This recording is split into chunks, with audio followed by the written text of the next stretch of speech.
पहिल्यांदा असं झालंय बाबा, नगरसेवकांनी काहीतरी केलं बाबा, नाही तर आमच्या वार्डात एवढं जण आलंय, आजपर्यंत काही झालं नाही. शहाद्यात प्रभाग क्रमांक 8 मधील अतिक्रमणधारकांना मिळणार हक्काचे घरकुल, नगरसेवक मुनीशचंद्र जगदेव यांच्या पुढाकाराने विशेष कॅम्प.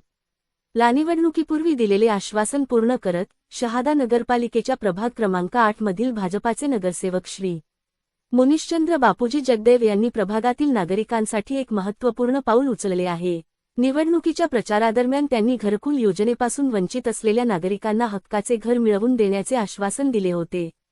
या आश्वासनाची पूर्तता करण्यासाठी कुकडेल येथे विशेष कॅम्पचे आयोजन करण्यात आले होते. शहरातील अनेक अतिक्रमणधारक नागरिक अनेक वर्षांपासून घरकुल योजनेच्या लाभापासून वंचित होते. मात्र आमदार राजेश पाडवी यांच्या प्रयत्नाने राज्याच्या मुख्यमंत्र्यांनी 2011 पूर्वीचे अतिक्रमण कायम करण्याचे शासकीय पत्र काढल्याने आता या अतिक्रमणधारकांना देखील घरकुल योजनेचा लाभ मिळण्याचा मार्ग मोकळा झाला आहे. याच शासन निर्णयाचा फायदा प्रभागातील शेवटच्या घटकापर्यंत पोहोचवण्यासाठी नगरसेवक मुनीशचंद्र जगदेव यांनी तातडीने हालचाली करत कुकडेल भागात हा विशेष कॅम्प राबविला. या कॅम्पमध्ये शहादा नगरपरिषदेच्या कर्मचाऱ्यांनी उपस्थित राहून नागरिकांच्या सर्व कागदपत्रांची जागेवरच काटेकोर तपासणी केली आणि त्यांचे अर्ज भरून घेतले. प्रशासकीय प्रक्रिया सुलभ झाल्यामुळे नागरिकांचा या उपक्रमाला उत्स्फूर्त प्रतिसाद लाभला. अनेक वर्षांपासून हक्काच्या घराचे स्वप्न पाहणाऱ्या नागरिकांमध्ये या कॅम्पमुळे आनंदाचे वातावरण पाहायला मिळाले. या विशेष कॅम्पमध्ये अर्ज प्रक्रिया पूर्ण करणाऱ्या नागरिकांना भाजपचे जिल्हा उपाध्यक्ष प्राध्यापक मकरंद पाटील आणि शहादा नगरपालिकेच्या उपसभापती माधवीताई पाटील यांच्या हस्ते फाईल वाटप करून कॅम्पच्या कामकाजाची पाहणी करत उपस्थित नागरिकांशी संवाद साधला आणि त्यांच्या अडीअडचणी ऐकून घेतल्या. आपले निवडणुकीतील आश्वासन प्रत्यक्ष कृतीत आणून दाखवल्यामुळे नगरसेवक मुनीशचंद्र जगदेव यांच्या या कल्याणकारी उपक्रमाचे आणि कार्यतत्परतेचे संपूर्ण शहादा शहरात कौतुक होत असून या उपक्रमाची जोरदार चर्चा सुरू आहे. SMTV मराठी न्यूज साठी संजय मोहिते, मुख्य संपादक, शहादा. धारक आहे, जवळपास एक पिढी त्यांची या अतिक्रमणामध्ये राहिली, पण त्यांना स्वतःच्या नावावर जागा न झाल्यामुळे त्यांना कुठल्याही सरकारी योजना जसे की घरकुल वगैरे यांची मदत मिळत नव्हती. त्यांना घरकुलची जे सरकारने दिलेलं आहे, आता पंतप्रधानांनी दिलेलं आहे किंवा सरकार महाराष्ट्र सरकारचे ते घरकुल त्यांना मंजूर होऊ शकत नव्हते. तर त्यात GR असा होता की जिथं अतिक्रमण आहे ती सर्व जागा खाली करून नवीन प्लॉट पडावे, परंतु हा GR आपले कार्यसम्राट आमदार राजेदादा पाडवी यांच्या लक्षात आणून दिल्यानंतर त्यांनी त्यात सुधारणा करून जे जिथं राहत आहेत त्या जागा नियमाकुलित करून देणे आणि त्यांना त्या घरकुलाचा लाभ मिळवून देणे यासाठी आमदार राजेदादांनी प्रयत्न केला. आणि विधानसभेच्या इलेक्शनच्या आधी आश्वासन दिलेलं होतं. नगरपालिकेच्या इलेक्शन जेव्हा मुख्यमंत्री साहेब प्रचाराला होते तेव्हाही तो विषय केला होता आणि मुख्यमंत्री साहेबांनी तेव्हा आश्वासन दिलं होतं की नगरपालिकेच्या इलेक्शन नंतर ते आम्ही नियम बदलून सगळ्या अतिक्रमण धारकांना त्यांचं घर त्यांच्या नावावर करून देऊ आणि घरकुलचा लाभ त्यांना मिळेल. तर ते आज पूर्ण होऊन डिसेंबर 26 पर्यंत त्यांना त्या जागा फॉर्म भरून त्यांच्या नावावर करून घेण्यात येणार आहे. तर जे आश्वासन आम्ही नगरपालिकेच्या विधानसभेच्या इलेक्शन वेळी दिलेलं होतं ते आज पूर्ण केलं, त्याचा आम्हाला सगळ्यांना आनंद आहे आणि गरीब लोकांना त्यांचे घर मिळेल हा सर्वात जास्त आनंद आहे. आपले जे नगरसेवक आहेत ते आपल्या वार्डमध्ये असं उपक्रम राबवणार आहेत का? राबवणार आहे. सगळेच नगरसेवक त्यांच्या लेवलवर सगळ्यांच्या सोयीसाठी, कारण इथं जर एकाच ठिकाणी ठेवलं तर सगळे इथं पोहोचून शकणार नाही, तर तिथं तर करणार आणि जागेवर जाऊन सुद्धा सगळ्यांना ते अवेलेबल करून देणार आहे आणि त्याचा नक्कीच सर्वांना फायदा होणार आहे. तुम्ही जे वंचित आहेत घरकुल पासून त्यांना काय आवाहन करू इच्छिता? जे वंचित आहे त्यांना मी तेवढंच सांगेल की जे पण कागदपत्र लागतात ते त्यांनी द्यावे. त्यांच्याकडे नसेल तर नगरपालिका त्यांना नक्कीच मदत करणार आहे आणि म्हणून हे त्यांचं कार्य पूर्णच होणार आहे. नगरसेवक मुनीश बापूजी जगदेव, आज मी माझ्या प्रभाग क्रमांक 8 मध्ये माननीय मुख्यमंत्री साहेबांनी जो आदेश काढलाय, जो GR काढलाय की 2011 पूर्वीचे जे अतिक्रमण आहेत त्यांना नियमाकुल करण्यात यावे, तर माझ्या प्रभागात सर्वात मोठा प्रश्न माझ्या प्रभागातला हा होता. तर 2011 पूर्वीच्या अतिक्रमण नियमाकुल करण्यासाठीचा आज मी एक स्पेशल कॅम्प राबवला होता माझ्या प्रभाग क्रमांक 8 साठी.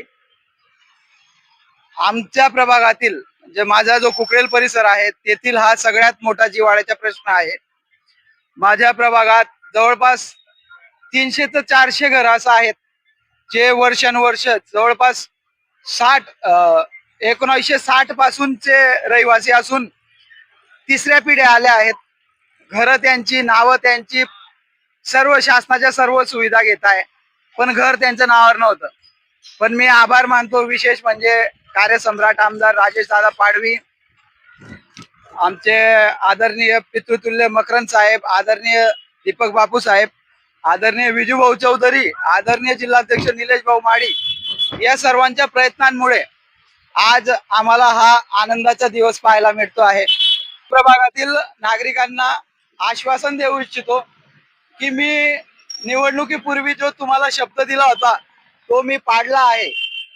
हे मी निवडल्याचे 5 वर्षच नाही, पूर्ण आयुष्यभर मी आपला बांधील आहे. मी या प्रभागातला मुलगा आहे. जेव्हा जेव्हा प्रभागातले काही प्रश्न असतील मी कायम आपल्यासाठी उभं राहील. अन्न, वस्त्र, निवारा याच्यातून महत्वाचा जो प्रश्न असतो तो घरकुलाचा. घरकुल हा प्रश्न शहादा शहरात नगरपालिका मार्फत कित्येक वर्षापासून प्रलंबित होता.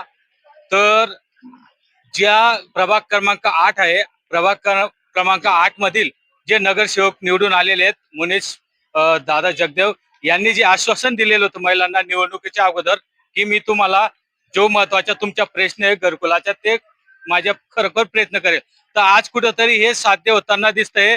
तर नगरसेवक मुनीश दादा जगदेव यांनी आज एक उपक्रम राबवलेला आहे, कॅम्प लावलेले आहेत की वंचित घरकुल लाभार्थी आहेत त्यांना कुठेतरी आज घरकुलसाठी काही कागदपत्रे जमा करून फाईल बनवणे चालू आहे. तर असेच ते प्रभाग क्रमांक 8 मधून काही महिला आहेत, काही नागरिक आहेत, त्यांच्याशी आपण संपर्क साधू. तुमचं नाव काय आहे? माझे नाव सरलाबाई रामदास साळुंके. कुठे राहता तुम्ही? आम्ही शिवाजीनगर कुपडेल. तर तुम्हाला जे आव्हान करण्यात आलेलं होतं नगरसेवकांनी निवडणुका अगोदर, तर काय नेमकं काय आव्हान होतं आणि आज काय यासाठी आलं? आमचा अपेक्षा अशी होती तर आमचं सिटी सर्व्हिस लागू करी द्या अनुभव मुनीश भाऊन सांगा ना. तुमच्या नावावर करून हो, द्यायचं. नावावरती. मग तर आज मग त्यांनी केलं, त्यांचा आभारी आहे आम्ही. मुनीश भाऊ बोली करेल आमला आता आम्ही निवडणूक करणार तिला. हा, काय बोली करेल? घरकुल ना घरकुल तुम्हाला मंजूर येऊ. हा, फिर आमला घरकुल निवाजाच्या सर्व्हिस सिटी सर्व्हिस मग करू ती साहेब टाकणार आमला मुनीश भाई. फिर आमला त्यातला आभार आणि आज मानला. कशा नसेल आज घरकुल ना फॉर्म भराले हे आमला शेकणार आता मी कधी यायचं तुम्हाला घरकुल मंजूर करतो. म्हणजे मी जर निवडलं तर तुम्हाला घरकुल हा, मंजूर करणार म्हणे. त्यासाठी तुम्ही आज फॉर्म भरायला आलेला आहे. इथं शिवाजीनगरला मतदान क्रमांक 8 मध्ये राहतो. तुमचे मेन महत्वाच्या समस्या काय होतात तुमच्या प्रभागात? आमच्या सर्वांचं असं होतं तर सर्व आमची जी घर आहेत तर मग आज काय झालं नेमकं? मग सांगितलं होतं मुनी दादांनी का बा आम्ही लागू करू बुवा सिटी सर्व्हिस मध्ये तुम्हाला घरकुल देऊ. तर आता त्यांनी सांगितलं शब्दाचं पालन केलंय. आम्हाला सांगितलं, आज बोलवलं होतं फॉर्म भरण्यासाठी. आता आज आलो ना. म्हणजे त्यांनी जे दिलेले वचन पूर्ण पूर्ण करताय केलंय बा. पहिल्यांदा असं झालंय बा, की कुठेतरी नगरसेवक नगरसेवकांनी काहीतरी केलं बा. नाही तर आमच्या वार्डात एवढं जण आलंय, आजपर्यंत काही झालं नाही, पण आता झालंय. त्यांच्यासाठी आम्ही आभारी आहे त्यांचे. वचन दिलं होतं त्यांनी, ते तुमची समस्या आहे मी पूर्ण करणार, आणि त्यांनी पूर्ण करून दाखवली. दाखवता येते दाखवताय. आता, दाखवता येते पूर्ण करून. आम्हाला आश्वासन दिलं होतं त्यांनी, ते आश्वासन ते पूर्ण करताय. हा, तर आपण बघू शकतात शहादा नगरपालिका मार्फत जे प्रभाग क्रमांक 8 मध्ये मुनीशचंद्र बापूजी जगदेव हे भाजपाचे नगरसेवक निवडून आलेले आहेत. आणि त्यांनी जो आव्हान केलेलं होतं, जे वचन दिलेलं होतं प्रभाग क्रमांक 8च्या नागरिकांना की मी निवडून आल्यानंतर तुम्हाला जे अतिक्रमण आहे हे कायम करून देण्यासाठी प्रयत्न करेल, तसेच घरकुल योजनाचा लाभ मिळवून देईल. आणि कुठंतरी त्यांनी याला सुरुवात केलेली आहे. तर ही सुरुवात जे नगरसेवक आहेत बाकीचे तेही टप्प्याटप्प्याने आपल्या आपल्या प्रभाग संघात करणार असल्याची माहिती मिळते. SMTV मराठीसाठी संजय मोहिते, शहादा.